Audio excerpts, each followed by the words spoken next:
They're talking about working positively with Russia, appeasing Vladimir Putin, a lying, murderous dictator. Make that make sense.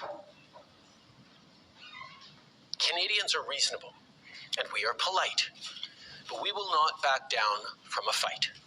Not when our country and the well-being of everyone in it is at stake. At the moment, the U.S. tariffs came into effect in the early hours of this morning, and so did the Canadian response.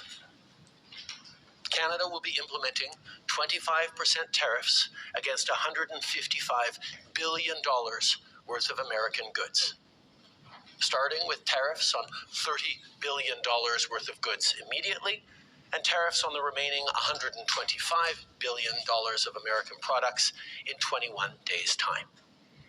Encore aujourd'hui, on se voit forcé d'imposer des droits de douane de 25% We find ourselves forced to introduce 25% tariffs on $155 billion of U.S. merchandise. De marchandises américaines, excusez-moi.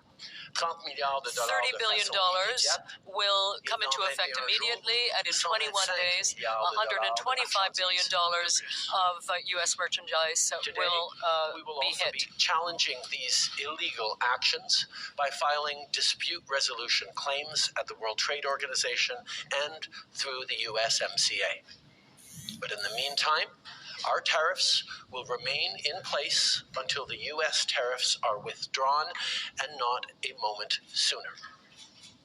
And should these tariffs not cease, we are in active and ongoing discussions with provinces and territories to pursue several non-tariff measures. Measures which will demonstrate that there are no winners in a trade war. Now, just like I did a month ago, I want to speak first directly to the American people. We don't want this. We want to work with you as a friend and ally. And we don't want to see you hurt either. But your government has chosen to do this to you. As of this morning, markets are down, and inflation is set to rise dramatically all across your country.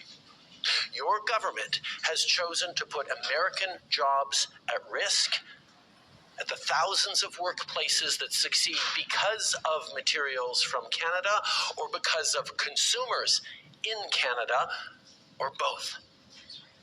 They've chosen to raise costs for American consumers on everyday essential items like groceries and gas, on major purchases like cars and homes, and everything in between. They've chosen to harm American national security, impeding access to the abundant critical minerals, energy, building materials, and fertilizers that we have and that the United States needs to grow and prosper.